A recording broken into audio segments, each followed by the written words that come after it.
આજે આપણે જઈ રહ્યા છીએ થાપનાથ મહાદેવે અને આ છે અમદાવાદ વાળો હાઈવે તમારીની બાજુમાં નીકળેલો છે હાઈવે અમદાવાદ વાળો અને આજે આપણે જઈ રહ્યા છીએ થાપનાથ મહાદેવે. તો આ જે ચમાડીના ડુંગર છે એ છે અને આ હાઈવે છે અમદાવાદ વાળો. બાજુમાં એક નાળો પણ બને છે અને આ છે ચોગટના ઢાળ પાસે આવેલો એ ડુંગરનો નજારો અને ફરતી હરિયાળી છે. આ ચોમાસાની ઋતુમાં મસ્ત એવો નજારો છે અહીંનો. અને આપણે જઈ રહ્યા છીએ થાપનાથ મહાદેવ. આ છે થાપનાથ મહાદેવ. આપણે પહોંચી ગયા છીએ જ્યાં થાપનાથ મહાદેવનું નાનું એવું ગામ છે થાપનાથ, જૂનું એવું. અને અહીં જે આપણે અહીંયા જો આ રસ્તા હશે ચમાડી બાજુથી અને આ સ્કૂલો છે થાપનાથ મહાદેવની અને આગળ મેળો છે થાપનાથ મહાદેવના મંદિરની બાજુમાં. તો લોકો અહીંયા મેળો પણ માણવા આવ્યા છે ઘણા. કે અહીંયા જો આ મેળો છે અહીંયા થાપનાથ મહાદેવ અને આ બહુ જૂનું મંદિર છે અહીંયા.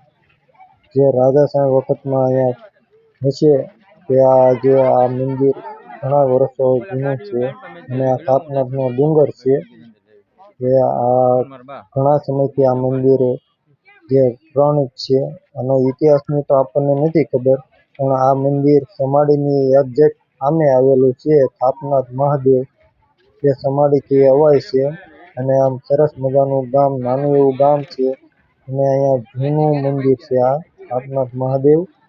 અને અહીંયા મેળો છે આજે ભાદરવીનો. આજ ભાદરવી અમાસનો મેળો ભરાય છે થાપનાથ મહાદેવે. તો ઘણા લોકો અહીંયા મેળામાં પણ આવે છે. તો આપણે ચાલો જોઈએ આજે થાપનાથ મહાદેવના દર્શન કરીએ. તો તમને બધાને ભાઈઓ અને મિત્રોને જણાવું છું કે આ જે જૂનું મંદિર છે અહીંયા ચમાડીની સામે આવેલું, જે કોઈને જોવું હોય કે એ ચમાડીથી આપણે થાપનાથ આવી શકે છે.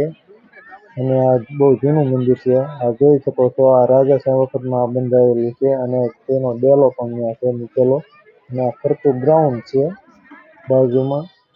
અને આપણે અંદર આવી ગયા છીએ મંદિરની અંદર, થાપનાથ મહાદેવની મંદિરની અંદર. અહીંયા ઘણા બધા મંદિરો નાના મોટા છે. થાપનાથ મહાદેવની બાજુમાં આવેલા નાના નાના મંદિરો છે. અહીંયા ઘણી એવી જગ્યા છે અને અહીંયા બાપુ પણ રહેશે અને અહીંયા ઘણા મકાનો પણ અંદર છે. જે બાપુને જે પૂજારી અહીંયા રહે છે. આ સામુથી મહાદેવનું મંદિર છે, થાપનાથ મહાદેવનું મંદિર. સરસ મજાનું મંદિર છે, સરસ મજાની ડિઝાઇન પણ છે ત્યાં બનાવેલી અને જૂનું મંદિર છે.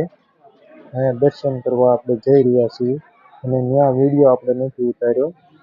અને આ બાજુના મંદિરો છે ઝીણા ત્યાં આપણે અંદર વિડીયો ઉતારવાની મનાઈ છે, પણ આપણે બાપુને પૂછ્યું પણ નથી એટલે આપણે અંદરનો વિડીયો નથી ઉતાર્યો.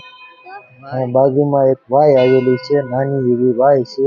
મંદિરની એક્ઝેક્ટ જમણી સાઈડમાં આવેલી છે. અંદર જતા જમણી સાઈડમાં એક્ઝેક્ટ વાય નાની એવી છે અને ત્યાં પણ નાના નાના મંદિર છે અને મૂર્તિઓ છે ભગવાનની ઘણી બધી. ત્યાં નાના નાના મંદિરો છે. અંદર ઘણા એવા મંદિરો છે. ત્યાં માતાજી મહાકાળીમાનું મંદિર છે. એવા અહીંયા નાના નાના મંદિરો છે માતાજીના. ત્યાં મૂર્તિ પણ છે માતાજીની. જોઈ શકો છો આ નાના નાના મંદિરો છે, માતાજીની મૂર્તિઓ છે. અને આ ઉપરની સાઈડમાં પણ એક મંદિર છે સામેની સાઈડમાં, ત્યાં માતાજીની પણ મૂર્તિ છે. અને ઘણી એવી જગ્યા છે અને અહીંયા રહેણાંક ને એવું છે. બાપુનું આ પૂજા કરે છે એ બાપુનું રહેણાંક છે.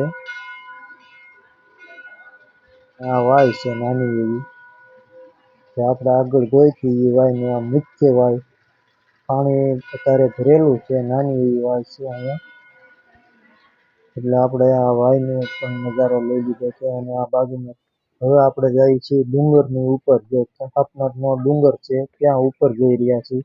અને આ જૂની એવી પગથિયા બનાવેલા છે, સીડીઓ જે જૂના પથ્થરોથી બનાવેલા છે. એક ઘડીને પથ્થર બનાવતા અને ખડકતા એ પગથિયા છે આ જૂના એવા. ત્યાં અહીંયા ઘણા માથે પણ તે દર્શન કરવા જાય છે. ત્યાં ભોળાનાથનું મંદિર છે માથે પણ. અને ઘણા લોકો માથે ફરવા પણ જાય છે. સરસ મજાની જગ્યા છે અને સરસ મજાનો નજારો છે અને લોકેશન પણ મસ્તીનું છે. ગામ હાવ નાનું એવું છે એટલે દેખાય નહીં અહીંયા ઉપરથી. ગામ નાનું એવું છે અને ઝાડવા મોટા મોટા થઈ ગયા છે એટલે નજીકથી દેખાય નહીં. હાવ એક્ઝેક્ટ ડુંગરના થડમાં આવેલું ગામ છે આ થાપનાથ મહાદેવ અને સરસ મજાનું ગામ છે અને આ પગથિયા છે. ઘણા લોકો માથે પણ જાય છે દર્શન કરવા. જોઈ શકો છો આ સરસ મજાનો અને સામે સમાડી ગામ આવેલું છે. જો રસ્તો પણ નીચે આવે છે. આ રસ્તો નીચે આવેલો છે અને સમાડી ગામ પણ સામે છે અને આ ડુંગરાને લીલીછમ હરિયાળી મસ્તીની છે. સામે મંદિર દેખાય છે ભોળાનાથનું મંદિર છે અને આ પણ એક ભોળાનાથનું મંદિર છે અને આ મંદિર શેનું છે એ નથી ખબર અને અહીંથી નજારો તમે જોઈ શકો છો ફરતો એવું સરસ મજાનો અહીંયા નજારો છે.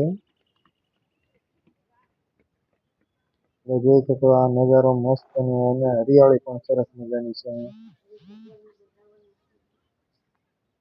મંદિરના પગથિયા છે બાજુમાં આવેલા. અહીં સરસ મજાની જગ્યા છે ઉપર. આજુબાજુના ગામો પણ અહીંથી દેખાય માથેથી. મંદિર છે ભોળાનાથનું માથે. આપણે ડુંગરની માથે મંદિર આવેલું છે આ ભોળાનાથનું.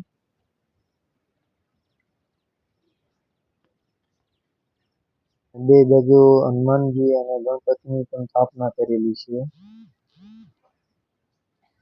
મુખ્ય મંદિર છે ભોળાનાથનું. આ બાજુ ગણપતિ દાદા બેસાડેલા છે. આપણે પાછળની સાઈડ જોઈ રહ્યા છીએ મંદિરની પાછળની સાઈડમાં. ત્યાંથી નજારો જોઈ શકો છો તમે. આ ડુંગર ઉપર કેવી સરસ મજાની જગ્યા છે.